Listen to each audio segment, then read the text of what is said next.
මන්ත්‍රීතුමා මොකද උනේ? ඔය ඉතින් කට උත්තර ගන්නවා යනවා.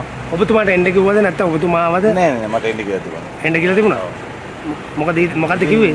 මේවා ඉතින් ජනාධිපතිවරයා නීත්‍යානුකූලව අනුමත කරපු ඒවා අවුරුදු 6ක් මේවා හංගලා තිබිච්චව නෙමෙයි මේ ජනාධිපති අරමුදල ඒවා පාර්ලිමේන්තුවේ ඉදිරිපත් වෙනවා. එතකොට මේවා සම්බන්ධව ඉන්ක්වයරිස් යනවා.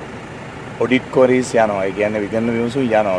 විගණන විමසුම් තිබුණා නම් මේ වගේ වැරදි තිබුණා නම් එහෙනම් පාර්ලිමේන්තුවේ මේවා ඉදිරිපත් කරන්න තිබුණා.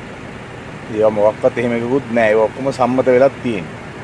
මේ ඉතින් මේ තනිකර මේ පරිගැනීමේ වැඩපිළිවෙල. දැන් මේ යන විදියට මම තියාගන්න ඕනේ ඒගොල්ලන්ටත් ඔය සන්තයසම අනාගතේ හම්බෙයි කියලා. මේ යන විදියට දැන් ඔබතුමාට යන්න වෙයිද? නෑ නෑ මං හිතන්නේ නෑ. ඉතින් අපි වර්ධි කරලා නෑ. මේක මේ මට නොගන්න පුළුවන් එකක් නෙමෙයි. නීත්‍යානුකූලව මගේ ශල්‍ය කර්මයකට දීපු එකක්. මේක නැතුව මේ ගෙදර තියාගෙන සල්ලි හම්බ කරලා හරි හොරාම් කරලා හරි එහෙම එකක් නෙමෙයි මේ. ඉතින් ඒක ජනාධිපතිවරයාට දෙන්න පුළුවන් ඒකේ ඕන ප්‍රමාණයක් මේ ජනාධිපතිවරයාගේ තීරණය. ඒක කියවල බලපුවම තමයි තේරෙන්නේ. ජනාධිපති අරමුදල් පිළිබඳ පනත කියවන්න කියන්නේ ඔය මේ ලොන්ඩරි ජීපී එකේ ලොන්ඩරි කාර්යය. දැන් එතකොට දැන් එන්න කිව්වද ඔබතුමාට? නෑ ඉතින් මම දන්නේ ආන්නේ කිව්වොත් ඉතින් ආයෙ එනවා නීතිය. අපි නීතියට ගරු කරන්න ඉතින්. පොලිසියෙන් ආයෙ පව නැවතින්න කිව්වොත් අපරාධ පරීක්ෂණ දෙපාර්තමේන්තුවට අපි එනවා. ඒ ගැන ගැටලුවක් නෑ.